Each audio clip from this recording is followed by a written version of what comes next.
Hey everyone, so today I'm going to show you this mistake I made on a recent painting and how I fixed it using an X-Acto knife. So this is a painting in progress, but what happened was I started to take off masking fluid before the painting was totally dry, and when I wiped my hand across the paper to remove the masking fluid, I smeared the paint. So the first lesson is don't be like me. Always wait for your painting to dry. But if you are like me, there's a way to fix it.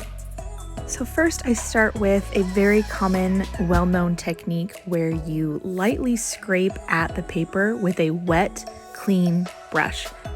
There's no paint on the brush, just water, and you really want to feel your bristles kind of scratching at the paper.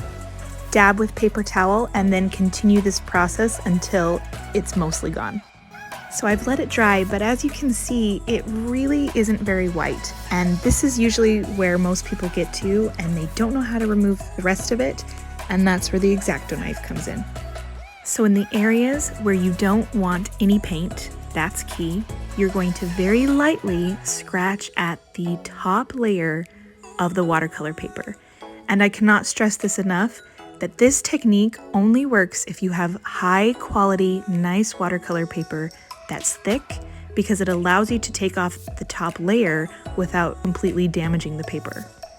So just continue to lightly scratch at that top layer anywhere you don't want paint and you just want white.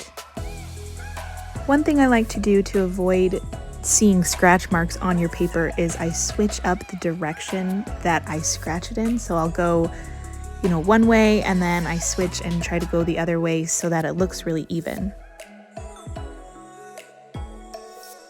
So now you'll grab your eraser, and I know I need a new eraser, but now you'll use the eraser over the top of all of the areas you scratched at. Now that all of our white areas are back to white, we're going to work on the areas that have paint on them, but also got some of that smeared paint on top of it. So one of the reasons you don't need to scratch at the painted areas is because with watercolor, we can layer another color on top of it and it will look great. Also, scratching at the surface of the paper obviously changes the paper texture, so we don't want to paint over the top of it because it will be obvious that the texture is different. So we'll just keep it in the white areas where no one will know. I'm painting this stem behind the leaf an even darker contrasting color so that it hides the mistake of those greens blending together even more. So here's a reminder of the before and how bad it looked when we started. So much better, and the best part is we don't have to start over, especially with a piece like this. I hope this tutorial was helpful, and I'll see you guys next time.